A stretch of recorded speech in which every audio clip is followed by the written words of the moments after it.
Assalamualaikum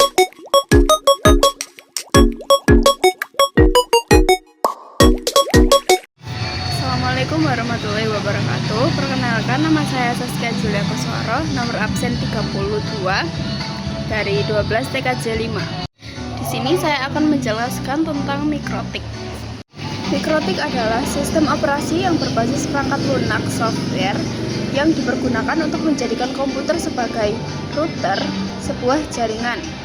Mikrotik juga menggunakan sistem operasi berbasis Linux dan menjadi dasar network router.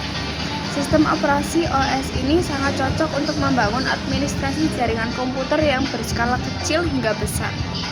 Fungsi mikrotik adalah memberikan sistem autentikasi.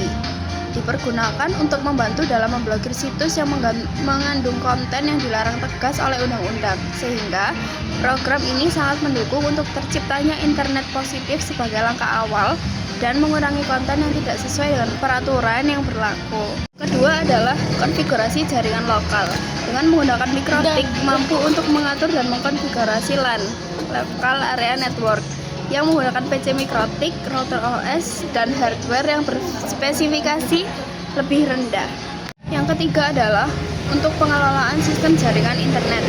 Fungsi yang ketiga adalah untuk jaringan internet secara lebih terpusat sehingga administrator dapat melakukan pengelolaan dan manajemen data dengan lebih baik lagi. Yang keempat, berperan sebagai hotspot. Fungsi yang keempat juga berperan sebagai hotspot, di mana akan sangat mudah untuk melakukan konfigurasi dan membagi bandwidth bagi setiap jaringan komputer. Selain itu, juga memiliki tugas untuk memisahkan bandwidth traffic lalu lintas, data internasional dan lokal. Fungsi kelima dan yang terakhir yaitu digunakan untuk perangkat dalam pembuatan sebuah PPPoE servers. Selanjutnya adalah jenis-jenis mikrotik.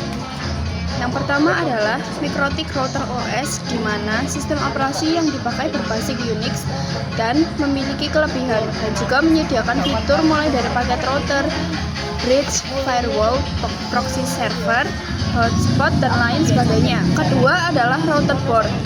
Jika sebelumnya router OS memanfaatkan sistem operasi perangkat lunak, maka router board merupakan perangkat keras yang dikembangkan oleh perusahaan mikrotik.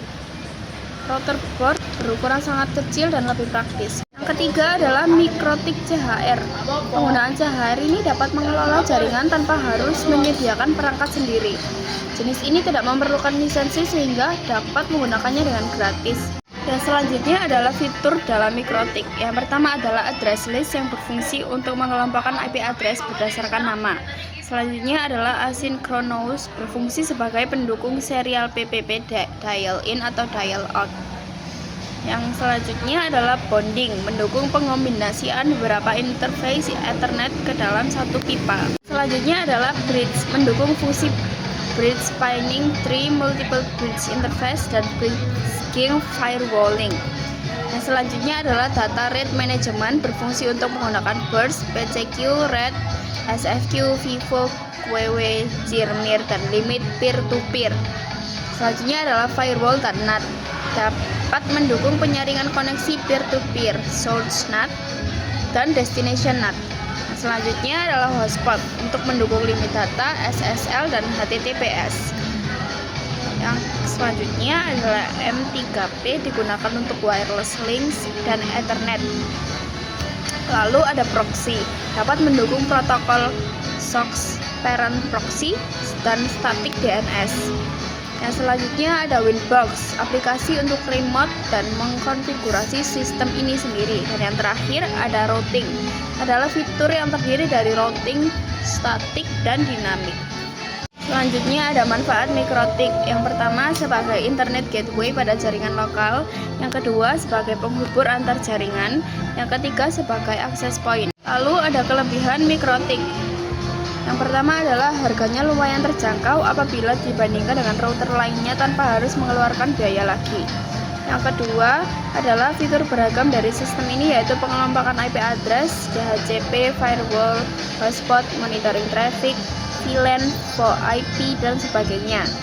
Yang ketiga, sistem ini tidak membutuhkan sumber daya yang besar karena dapat bekerja dengan RAM 32 MB dan ruang penyimpanan 64 MB. Yang kelima, tersedia berbagai pilihan jenis, yaitu router OS dan router board, serta CHR pada VPS. Yang terakhir, terdapat banyak protokol keamanan yang tersedia, yaitu NTP, SNMP, PPTP, dan PPOE. Dan yang terakhir, ada kekurangan mikrotik.